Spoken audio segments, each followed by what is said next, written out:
दसैँ तिहार पनि सक्यो र यो दसैँ तिहारमा मैले आफ्नो आफन्त इष्टमित्र रिलेटिभ्सहरूलाई एकदमै भेटेँ रमाइलो गरेँ होइन।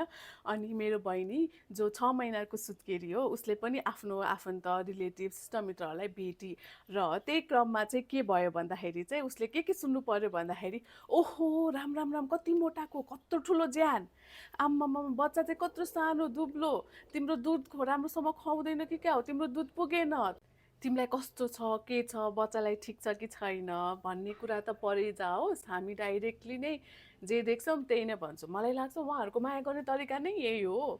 जहिले पनि भेट्यो कि तिमी कस्तो मोटाको कस्तो दुब्लाको बच्चा के गरिरहेछ बच्चा अहिलेसम्म दुध खाइरहेछ त्यही भएर त्यो बच्चाको वेट बढेन बच्चाको राम्रोसँग मालिस गरिन होला त्यही भएर तिम्रो बच्चाको खुट्टा सिधा भएको छैन अहिलेसम्म त्यही भएर राम्रोसँग बस्दैन हिँड्दैन खाँदैन भनेर चाहिँ कति कमेन्ट गर्दैछौँ।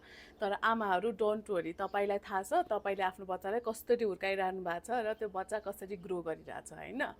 के आमाहरू तपाईँहरू पनि प्रश्न गर्नुहुन्छ कि ल मेरो मात्र दुध खाइरहेछ मेरो दुधले उसको वेट बढेन कि भनेर कि ला मैले राम्रोसँग मसाज गर्दिनँ त्यही भएर मेरो बच्चाको खुट्टा बाङ्गो भयो अब सिधा हुँदैन भनेर या मेरो बच्चालाई मैले आँखामा गाजल लगाइदिनँ त्यही भएर आँखा राम्रो छैन ठुल्ठुलो भएन भनेर आमाहरू यस्तो कुराहरू त सुनिन्छ हामीले तर यसलाई धेरै नसोच्नुहोस् मनमा नलिनुहोस्। तपाईँहरूलाई थाहा छ कि तपाईँको बच्चाको खुट्टा सिधा मालिसले होइन आफै आफ्नो टाइममा आफै सिधा हुन्छ र तपाईँको बच्चाको वेट भनेको मेनली तपाईँको जिनमा पनि फरक पर्छ र तपाईँको बच्चा कति एक्टिभ छ होइन।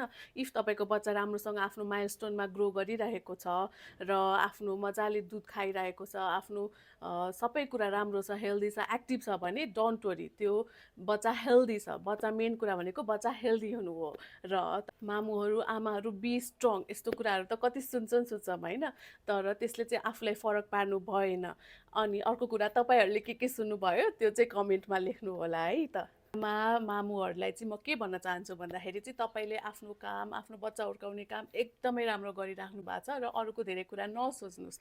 अरूको धेरै कुरा सोचेर सुनेर चाहिँ आफू गिल्ट भएर लो भएर चाहिँ नबस्नुहोस्। तपाईँले आफ्नो काम राम्रोसँग गरिराख्नु भएको छ र जहिले नै हाँसिराख्नुहोस् र बच्चा पनि यत्तिकै नै हेल्दी र हाँसिराख्छ। Thank you.